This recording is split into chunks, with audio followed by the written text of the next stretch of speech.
Today, let me say clearly, I'm happy. I'm leaving office fulfilled. I'm leaving office, my shoulders high. I'm leaving office very, very well. I'm not leaving office to run away so that EFCC will not come.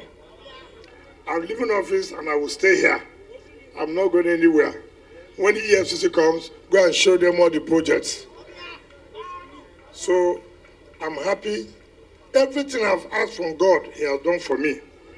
This period, I say, God, make it possible for us to have a Southern president. God did it for us.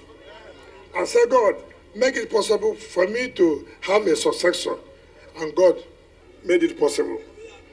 So what am I looking for again? God has answered all my prayers. And lastly, I say, God, allow me to fulfill promises I've made in terms of delivery of projects. And I can say with good authority, I have fulfilled the promises I have made. So I can go home proud.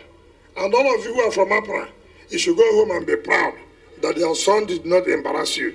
Go home and be proud that your son did not disappoint you. So we're happy. And that is why I said my last day of commissioning will be midnight of May 28, 2023. We'll continue to commission projects. Next week, we are going to commission the Mboba flyover, so that is already by the end of April, we are commissioning the Rumokuta flyover, so we can have this decongestion of traffic.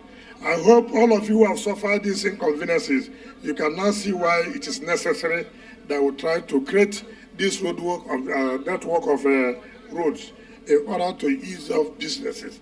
I know you may have suffered inconveniences, but again, it's worthwhile that you have suffered, and at the end of the day, we have delivered.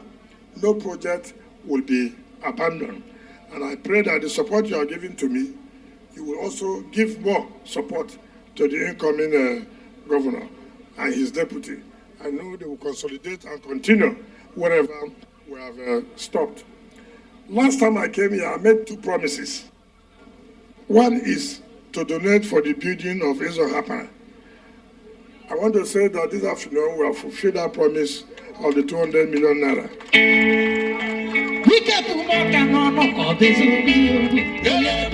The last one is what I promised for our late leader, Senator Dr. Obi-Wan. So let me say that tomorrow morning I'll be meeting with the family, and then we'll discuss on the way forward, whether we should do it by ourselves or you do it by yourself. It is you that will determine what you want.